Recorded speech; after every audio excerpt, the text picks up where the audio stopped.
Здравейте, приятели! Днес отново съм за щука, този път близко до Пловдив. Идеята беше да направя един кратък излет и да видим дали ще успея да изловя някоя риба.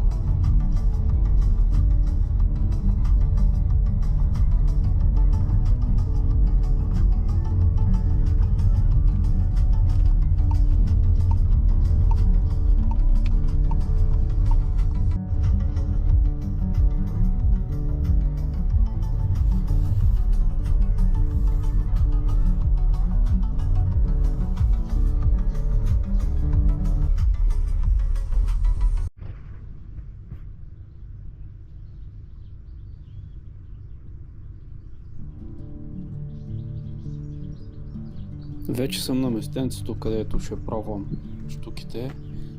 Има доста добри дълбочинки, затова ще пробвам една от моите примамки на Onbaurs Bilbo, която има много добра изразена игра на пропадане. Ще видим дали ще успея да излъжа някоя щука.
След близо час търсене на някоя добра щука, помятах различни цветове на примамката ми.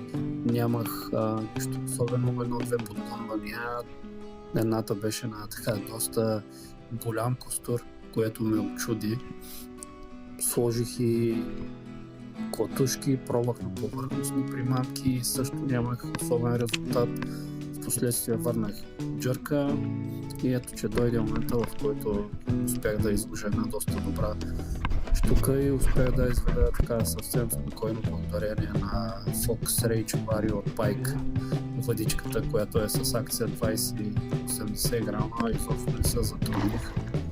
Просто кепа ми дойде къс и трябваше да буквално я вдигнах с въдицата.